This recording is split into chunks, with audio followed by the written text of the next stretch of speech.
Hi, my name is Jacob Olson, paramedic intern here at Station 71, and you're watching Report on Conditions. This week, we'll take you to 2 vegetation fires and a vehicle fire in San Jacinto. And we stop at Fire Station 85 in Lake Elsinore, where we learn what a tick is and why it's used.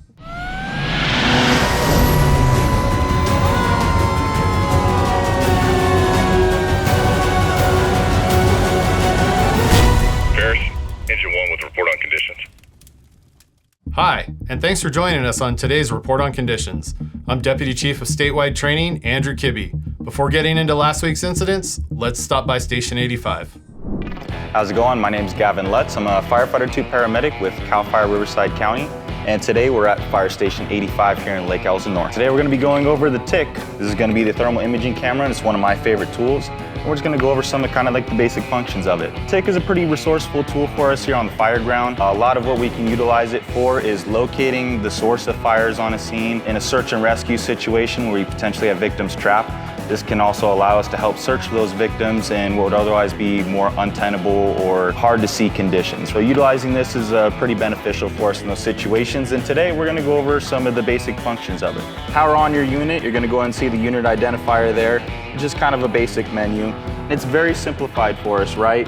You got kind of a magnification button on your left side and then a panel change on your right. So when you're pressing this left side here, you have a 2x and a 4x magnification on there. And it allows us to kind of zoom in and see some things we may not have noted initially. TIC device will start in a black and white mode. As you selected the buttons, it allows us to change the colors. So it allows us to more accurately identify the different temperature gradients. I would say this is my favorite tool because what it does is it allows us to be efficient and effective at our job and being able to provide for the public. Welcome back. Let's take this time to look over last week's call statistics.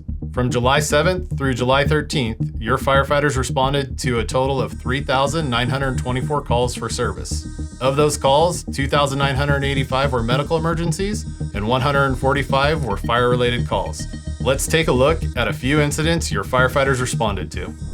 On Wednesday, July 9th, firefighters responded to multiple 911 reports of an outside fire in the 12,100 block of Webb Street in the city of Moreno Valley. The first arriving engine reported multiple residential backyards on fire with a threat to structures. 5 properties total suffered fire damage ranging from burned fences to burned vehicles, and 1 residential structure sustained minor damage. Firefighters were on scene for approximately 3.5 hours containing the fire and performing mop-up. 1 firefighter was transported to an area hospital for evaluation of a minor injury, and no civilian injuries were reported. At around 9:30 a.m. on Thursday, July 10th, firefighters were dispatched to multiple reports of grass burning near the intersection of Winter Circle and Paba Road in unincorporated Temecula. The first arriving engine reported approximately half an acre burning. The fire quickly grew and additional engines, hand crews, and aircraft were requested. Thankfully, firefighters stopped the fire's movement at around noon to 19 acres. Fire personnel remained on scene until the fire was 100% contained. 1 engine patrolled the containment lines the following morning to ensure there were no additional spots burning within the perimeter.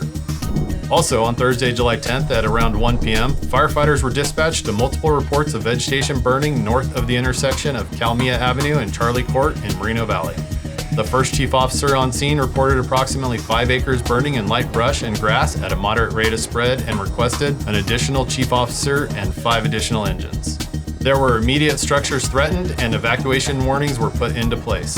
An aggressive ground and air attack stopped the forward rate of spread at 18 acres, and firefighters were on scene until about 7 p.m. working on mop-up and total containment. No injuries to civilians or firefighters were reported.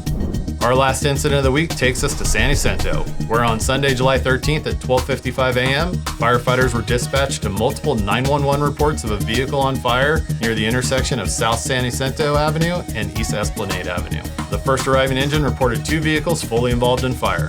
Firefighters made quick work of the flames and had them both contained at 1:15 a.m. Fire personnel were on scene for about an hour working on full extinguishment of the vehicles. No injuries were reported.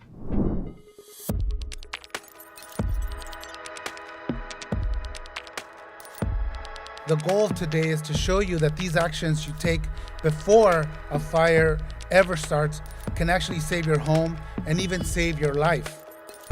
We are not powerless here. Mitigation actually works.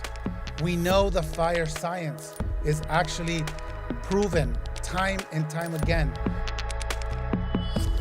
Wildfire is unique in that it requires both personal and collective action. That's all for this week's Report on Conditions. Follow your firefighters in action on our social media at CAL FIRE RRU and stay up to date on incidents happening countywide. If you caught any great footage of our firefighters at work or out in the community, send them to rrupio@fire.ca.gov.